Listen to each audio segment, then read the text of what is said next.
மேற்கு தொடர்ச்சி மலைப்பகுதியில் தொடர்ச்சியாக மழை பெய்து வருவதால் ஐந்தருவி பழைய குற்றால அருவியில் வெள்ளப்பெருக்கு ஏற்பட்டுள்ளது.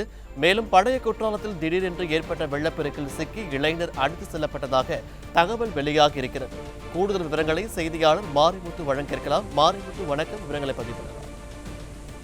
நிச்சயமாக பாலாஜி, தென்காசி மாவட்டத்தை பொறுத்தவரை கடந்த 3 நாட்களுக்கும் மேலாக அவ்வப்போது கனமழையானது பெய்து வருகிறது. இந்த நிலையில் நேற்று மேற்கு தொடர்ச்சி மலைப்பகுதிகளுக்குள் மழை வரத்து என்பது அதிகரித்தே காணப்பட்டது. இந்த சூழ்நிலை காரணமாக இன்று காலை முதலே அருவிகளில் தண்ணீர் வரத்து என்பது அதிக அளவு காணப்பட்டது. குறிப்பாக பழைய குற்றால அருவி, ஐந்தருவி, குற்றால மெயினருவி ஆகிய அருவிகள் வெள்ளப்பெருக்கு ஏற்பட்டது. பழைய குற்றால அருவியை பொறுத்தவரை வெள்ளப்பெருக்கு அதிகரித்து காணப்பட்டது. உடனடியாக அங்கு குளித்திருந்தவர்கள் காவல்துறை மூலம் அப்புறப்படுத்தப்பட்டனர். இருப்பினும் அஸ்வின் என்ற ஒரு 16 வயது சிறுவன் தற்பொழுது வெள்ள நீரில் அடித்து செல்லப்பட்டதாக தகவல் வெளியாகியுள்ளது. அவரை தேடும் பணியில் தற்போது தீயணைப்பு துறையினர், காவல்துறை ஈடுபட்டு வருகின்றனர். இந்த சம்பவ இடத்திற்கு தற்போது தென்காசி மாவட்ட ஆட்சித்தலைவர் கமல் கிஷோர் மற்றும் மாவட்ட காவல் கண்காணிப்பாளர் உள்ளிட்டோர் இந்த சம்பவ இடத்திற்கு விரைந்துள்ளனர். தற்பொழுது அந்த அஸ்வின் என்ற நபரை தேடும் பணி மும்முரப்படுத்தப்பட்டுள்ளது.